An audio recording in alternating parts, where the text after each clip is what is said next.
Wir entschuldigen uns schon jetzt für die Zahlen, aber nach 4 Wochen des Wartens endlich wieder Fußball im Signal Iduna Park. Der 4. Spieltag gegen Bayer 04. Zum Glück haben wir einen echten Neuner als Moderator und einen Gast, der zum 09. Mal zu Besuch ist. Hier ist euer Feiertagsmagazin. Die Länderspielpause ist vorbei. Endlich wieder Bundesliga-Fußball und vor allem endlich wieder ein Heimspiel. Und ich begrüße ganz herzlich unseren Special Guest Marco Reus. Schön, dass du da bist, dass du dir Zeit genommen hast. Sehr, sehr gerne. Ja, wir haben es gehört, seit dem letzten Heimspiel ist ein Monat vergangen. Das ist wirklich unfassbar. Seit dem letzten Heimspiel. Also, das ist sehr ungewöhnlich und ich denke, umso größer ist die Freude, hier endlich wieder vor heimischem Publikum zu spielen, oder? Ja, tatsächlich. Ein Monat ist schon her. Jo. Das ist eine lange Zeit. 14. Ja. Das ist eine lange Zeit. Sehr ungewöhnlich, denke ich. Aber ja, wir haben jetzt, glaube ich, 2 Heimspiele direkt hintereinander mit Bundesliga und Champions League. Und ja, wir freuen uns, dass wir endlich wieder zu Hause spielen dürfen. Natürlich ausverkauftes Haus, ganz klar. Unmittelbar vor der Länderspielpause gab es den ersten Dämpfer für unsere Jungs. Und hier noch einmal für euch ein kleiner Rückblick auf den August. Es fing doch so gut an. Supercup gegen die Bayern gewonnen. Im DFB-Pokal eine Runde weiter. Tabellenführer in der Bundesliga. Bis zu diesem 31. August. 1:3 bei Aufsteiger Union Berlin. Euphorie und Spitzenposition futsch. Stattdessen die Frage, quo vadis, Borussia? Ja, das wollen wir natürlich wissen. Zunächst eine Frage, Marco. Mit knapp 2 Wochen Abstand steckt die Niederlage noch ein bisschen in den Knochen oder hat sie in den Knochen gesteckt? Ja, natürlich hat sie in den Knochen gesteckt und natürlich waren wir alle frustriert und enttäuscht auch über die Art und Weise, wie wir da gespielt haben. Aber ja, es ist auch irgendwann, denke ich mal, auch dann Feierabend, immer über das Spiel zu sprechen, was vor 2 Wochen stattgefunden hat. Wir müssen einfach zusehen, dass so welche Spiele einfach nicht mehr vorkommen, dass wir einfach ein anderes Auftreten haben, egal gegen welche Mannschaft. Und ja, ich denke, wir haben es gut analysiert und wir müssen am Samstag natürlich eine Trotzreaktion zeigen und vor allem zu Hause die Fans wieder hinter uns bringen. Und das natürlich mit viel Engagement, mit viel Leidenschaft und Wille und natürlich mit viel Spaß. Du hast nach dem Spiel deutliche Worte gefunden. Wie versuchst du in deiner Rolle, vor allen Dingen als Kapitän, dafür zu sorgen, dass ihr alle die richtigen Lehren aus so einem Spiel zieht?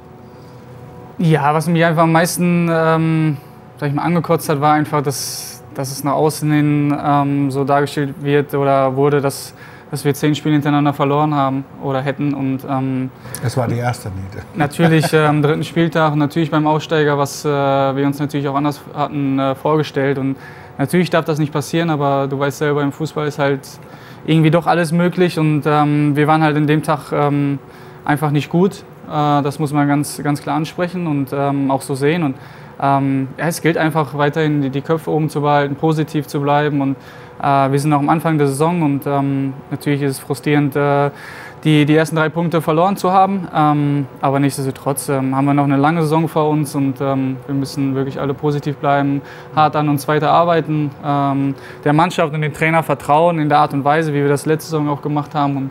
Und dann sehe ich auch sehr, sehr positiv in die Zukunft.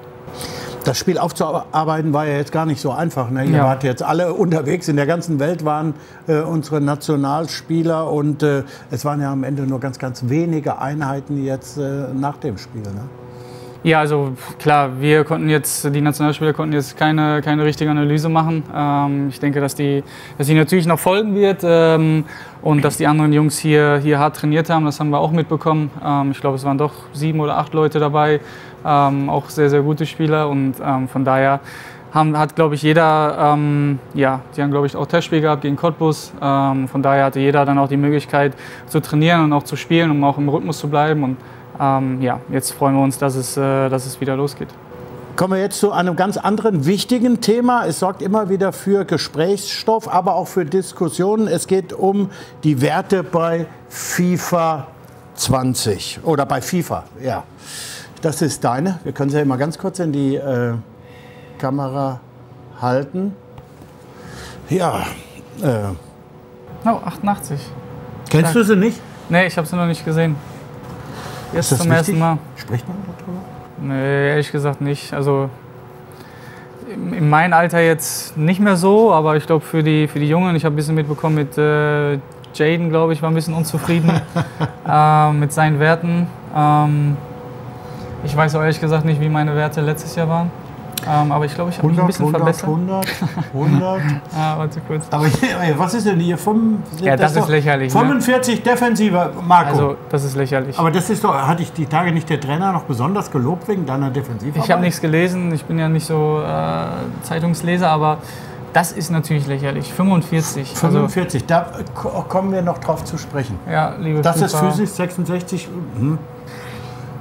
könnte auch besser sein. Was heißt das? Dribbling? Dribbling, ja. Das muss 100 sein.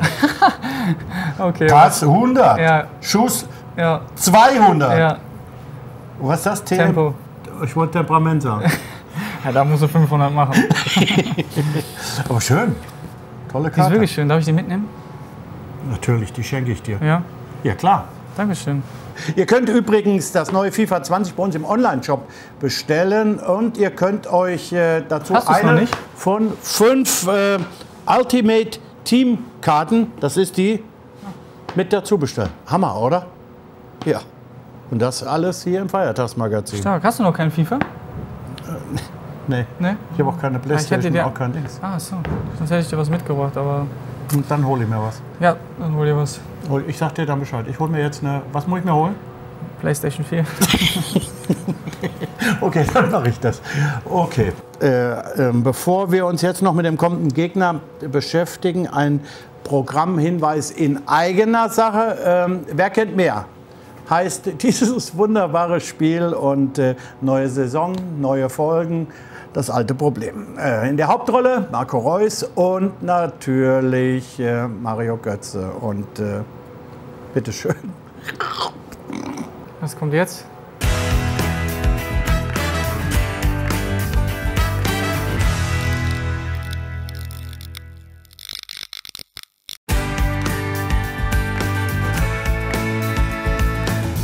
Das ist doch echt Weil dann hätte ich scheiße. mich vorher informiert. Das habe ich jetzt extra nicht gemacht, weil das letztes Jahr war. Da weiß ich jetzt schon wieder nicht. Ich stehe gerade auch im Staub.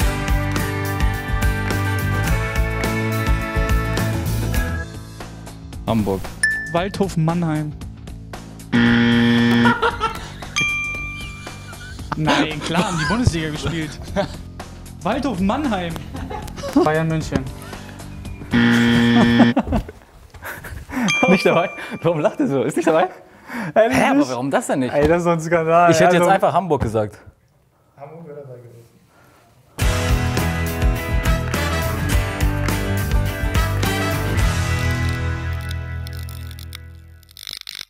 Mein Gott, ey. Dass sie das wieder rauskam. Da sieht man ne? aber, da sieht man, da waren 2 Freunde zusammen, 2 Freunde, wie sich Mario gefreut hat. Ja, Ne? Wahnsinn. Ja, ist aber schön, dass er sich so freut. Das Finde ich stimmt. gut. Nein, das zeigt ja auch, dass es euch ein bisschen Spaß gemacht hat. Ne? Ja, mir nicht Wenn so, wir weil so ich... Spiele machen, dann soll es ja auch Spaß machen. Ja, aber Und, mir nicht so, Nabi, weißt du?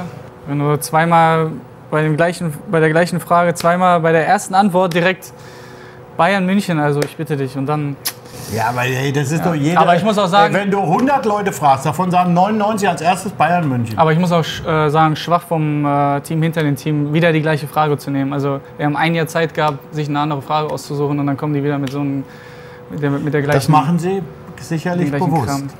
Nee, glaube ich nicht. Ich glaube, die haben einfach keine Lust gehabt, irgendwas zu überlegen. Aber das sieht man mal, wie sehr das doch ein bisschen. Das nervt. Natürlich nervt das und das nagt auch und man Ich will muss immer jetzt- gewinnen. jetzt irgendwie, ich muss den Bogen wieder kriegen.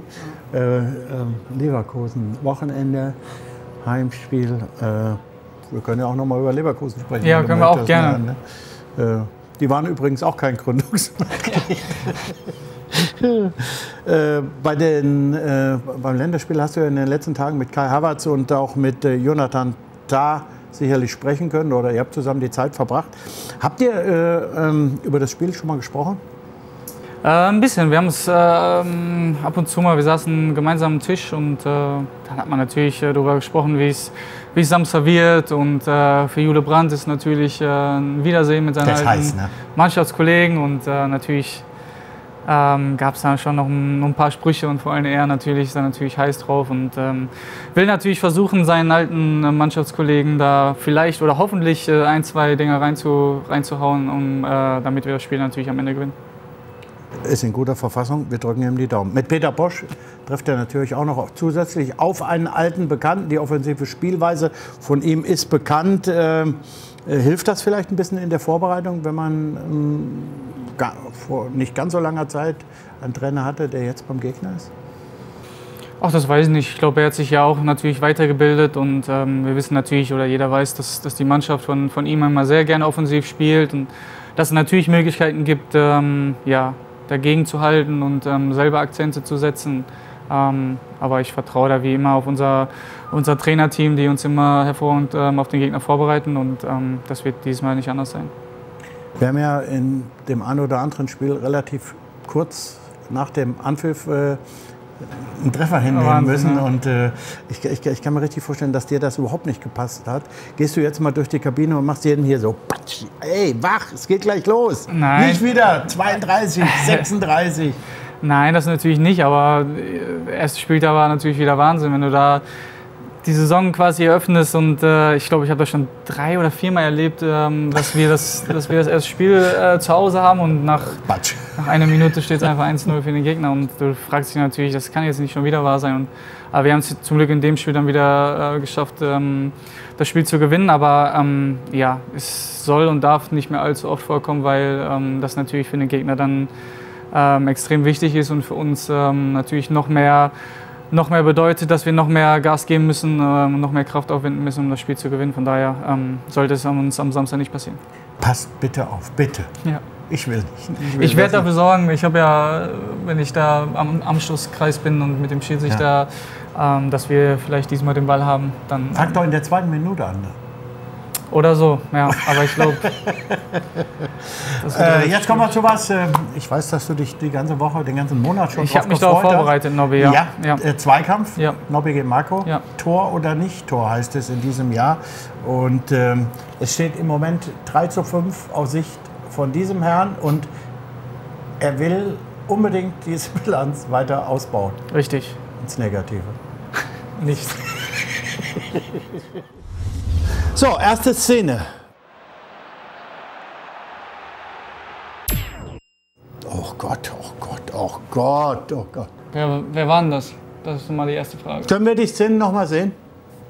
Warum nicht? Ja, aber das geht in jedem guten Fernsehsender. Wer war das? Wer war das über rechts? Über rechts mit Außenriss. 3. Warte. Konzentrier dich und dann machst du das Falsche. Ja. 3, 2, 1.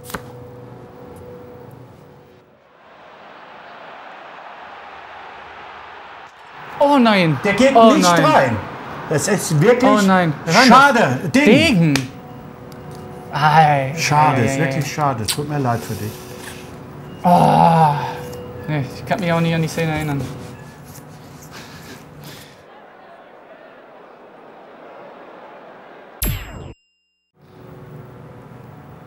Also ganz im Ernst, ne? 3, ja. 2, 1.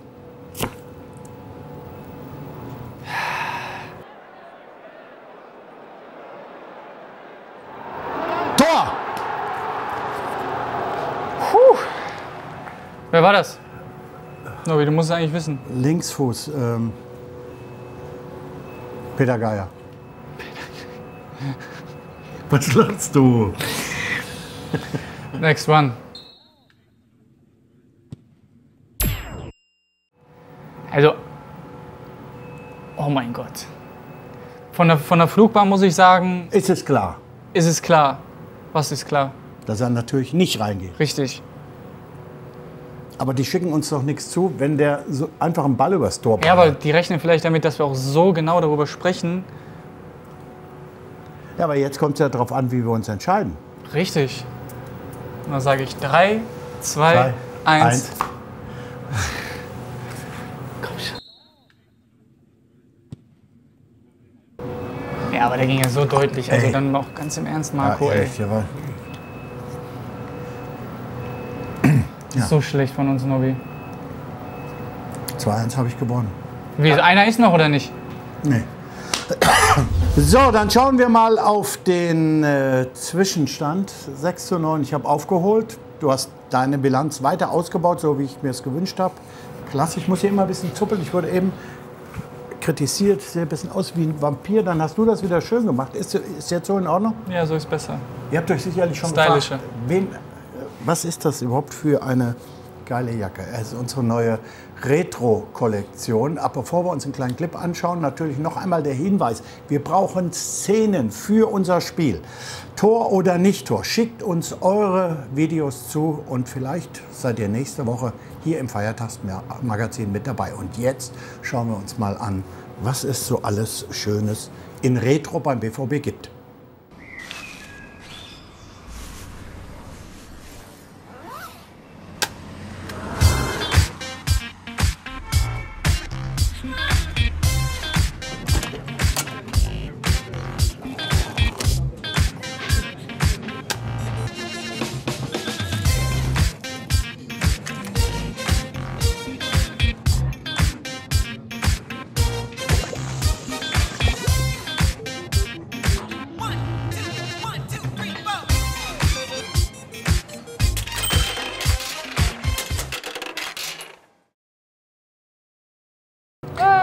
So geil. Was ein geiler Fummel, aber was für ein geiler Typ, ne? Ja, natürlich.